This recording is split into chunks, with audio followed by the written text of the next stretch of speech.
we're going to increase Social Security benefits.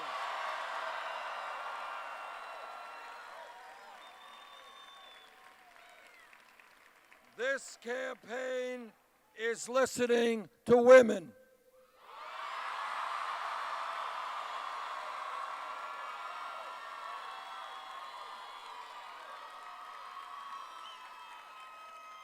And what women all over this country are saying is they are sick and tired of working for 79 cents on the dollar compared to men.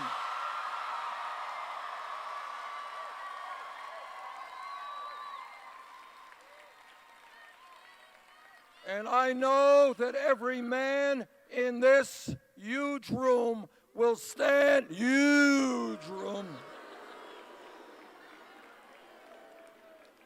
will stand with the women in the fight for pay equity.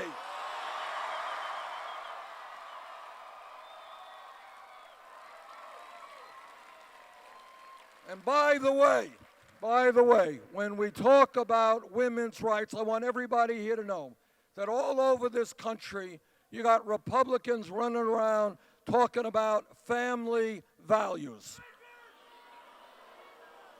And let us be very clear what these Republicans mean. What they mean is that no woman here tonight or in this state or in this country should have the right to control her own body. I disagree.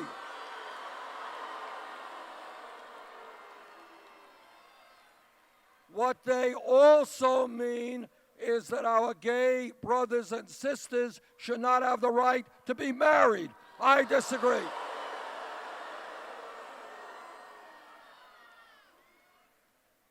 This campaign is listening to our brothers and sisters in the Latino community.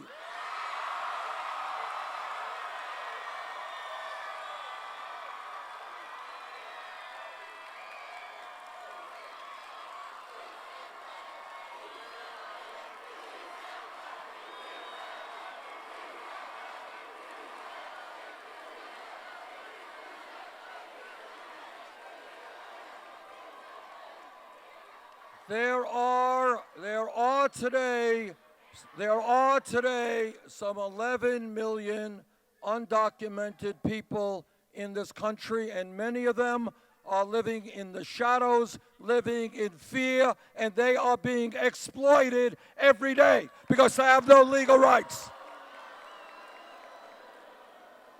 Now, I am the proud son of an immigrant, and I know something about immigrant life.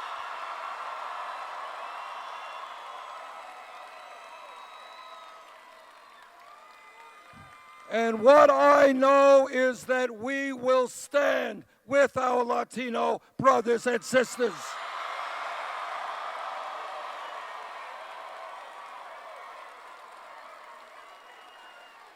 We will.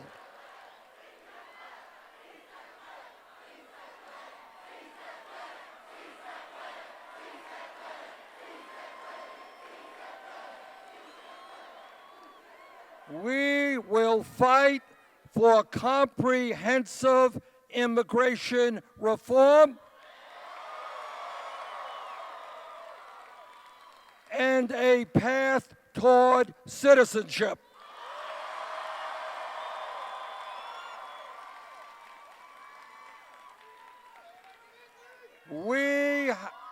Our immigration policy is what all immigration policy should be. We unite families, not divide families.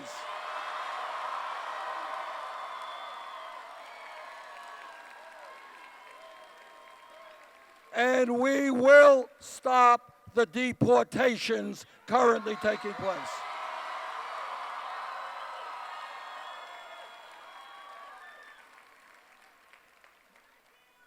And if the Congress does not do its job, I will use the executive powers of the presidency to do all that I can.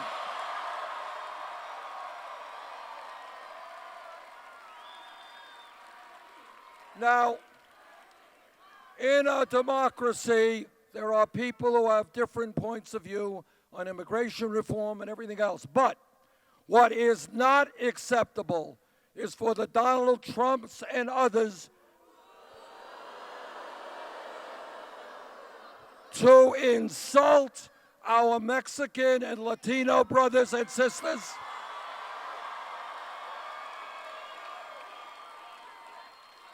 In the year 2016, candidates for president should not be resorting to hatred and bigotry.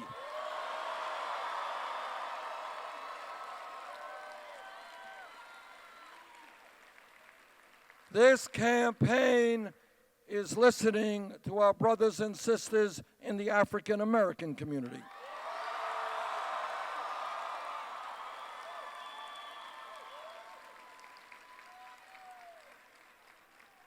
And they are asking, how does it happen if this country could spend trillions of dollars fighting a war in Iraq we never should have gotten into? How does it happen that we do not have the funds to rebuild crumbling communities like Flint, Michigan?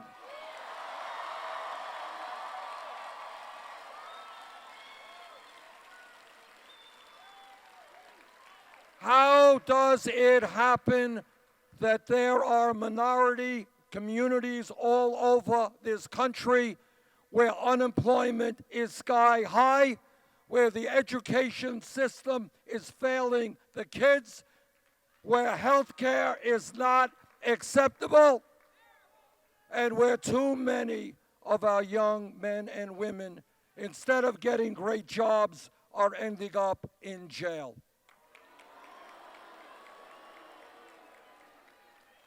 Together, we are going to change the national priorities of this country.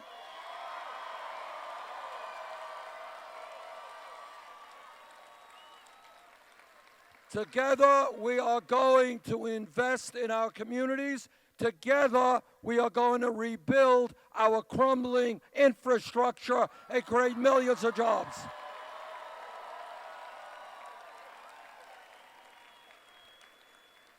Flint, Michigan is not the only city in America with serious water problems.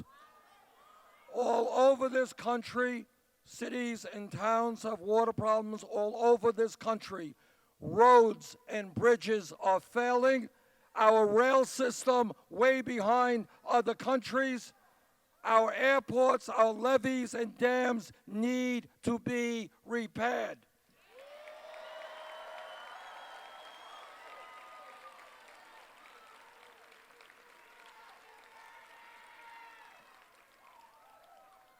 This campaign is listening to our brothers and sisters in the Native American community.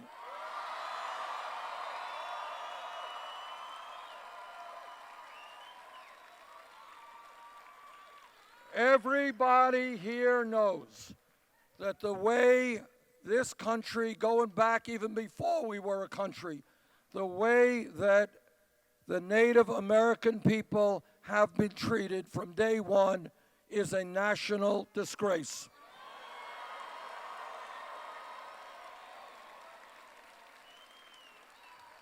Native Americans have been lied to, they have been cheated, treaties negotiated have been broken, and today all over this country, we're finding many Native American communities in deep economic despair. If elected president, we will begin treating our Native American people with the respect that they do.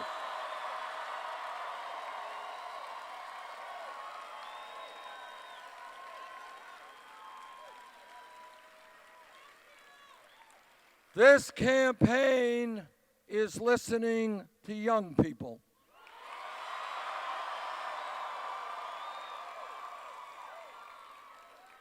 And what young people are saying is, how does it happen when everybody told us we needed to get an education, when they told us that we needed the best educated workforce in the world. Why are we leaving school $20,000, $50,000 in debt?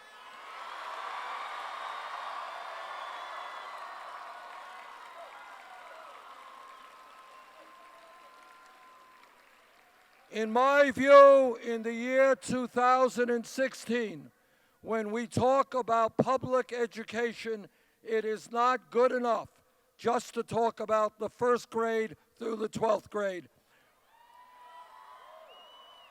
The world has changed, the economy has changed, our public school systems have to change, and that means making public colleges and universities tuition free.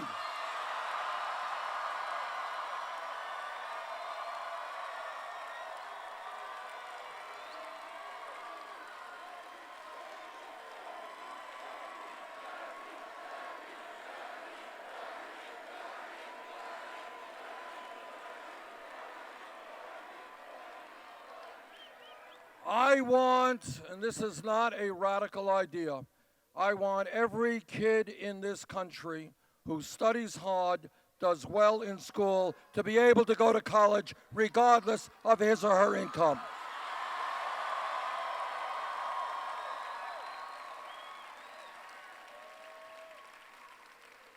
I am a member of the U.S. Senate Committee on the Environment.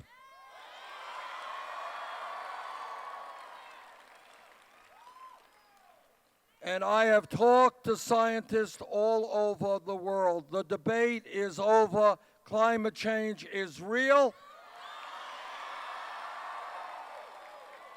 It is caused by human activity.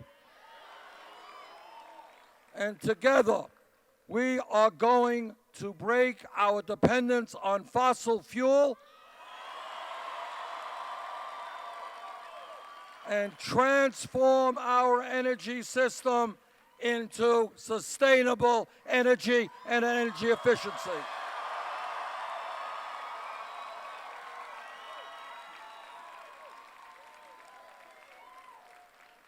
Now, I have been criticized for saying this, so let me say it again.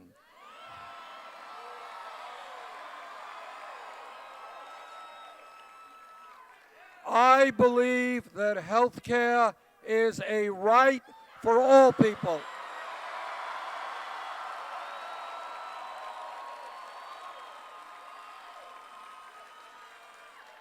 I believe there is something wrong when every other major country on earth provides health care as a right and we do not.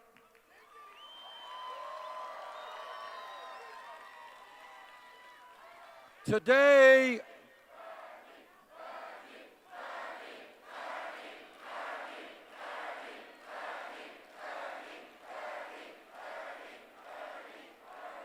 the Affordable Care Act has done a lot of good, but we need to do more.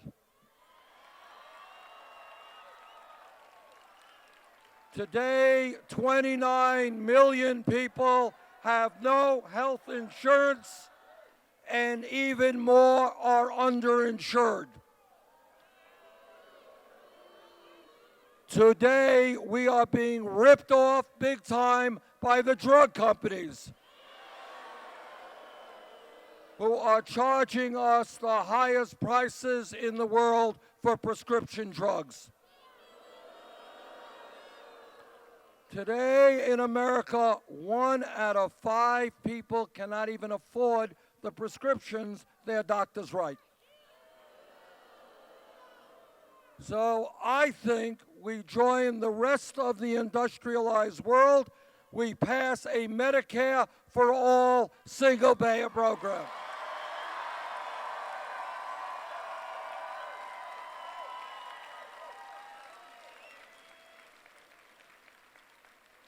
Everybody here knows that change in America always takes place from the bottom on up, not from the top down.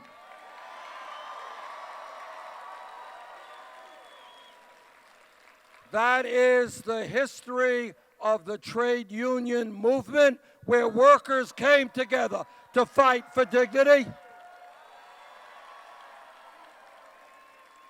That is the history of the civil rights movement, where African Americans and their allies stood together and said that racism, bigotry, and discrimination will not continue in America.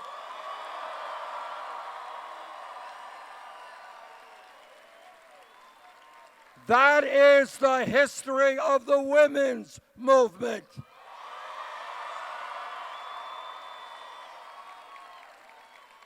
Let us not forget, 100 years ago, women did not have the right to vote, the right to get an education.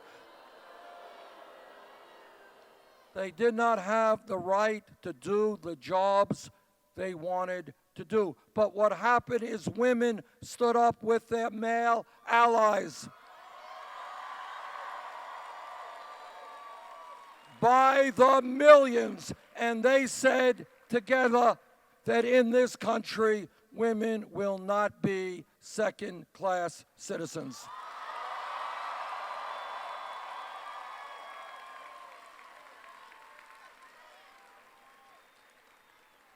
And that is the history of the gay movement in this country.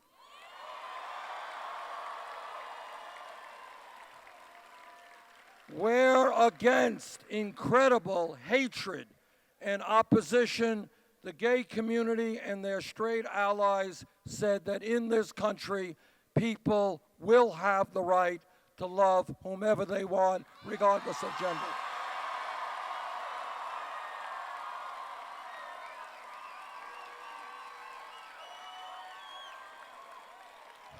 That is how change takes place. Change takes place in a very profound moment when people look around them and they say, the status quo is not working, not good enough.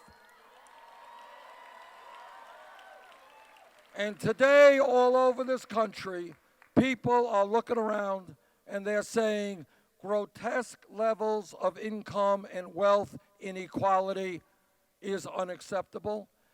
They are saying that we should not be the only major country on earth that does not guarantee paid family and medical leave. They are saying that we should not have the highest rate of childhood poverty of any major country on earth. They are saying that millions of our people should not have to be buried in student debt for decades. They are saying that we should not have more people in jail than any other country. They are saying that we should not get involved in wars that are killing our young people.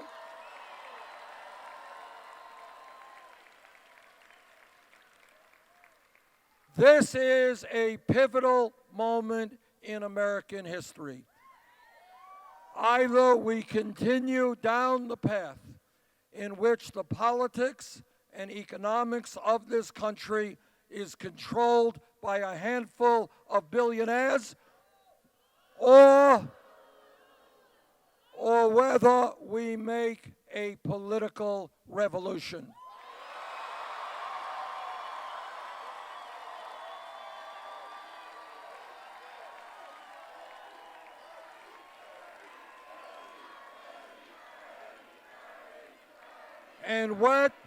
And what that revolution is about is people standing up from coast to coast saying enough is enough.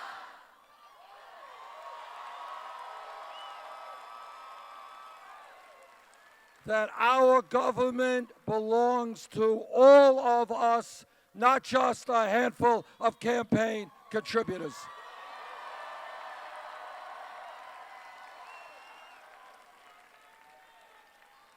In early June, California, the largest state in our nation, will have a major role to play in taking this country forward.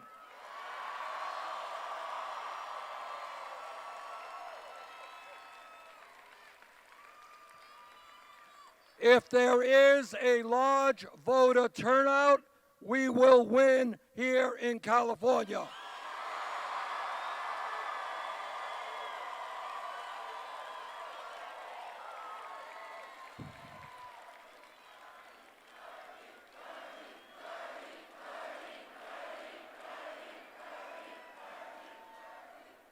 On primary day here in California, please come out to vote. Bring your friends and your relatives. Let's do it. Thank you all very much.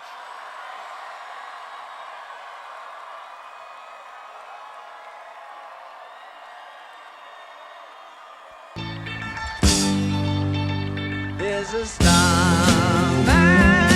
waiting in the sky. He'd like to come and meet us, but he thinks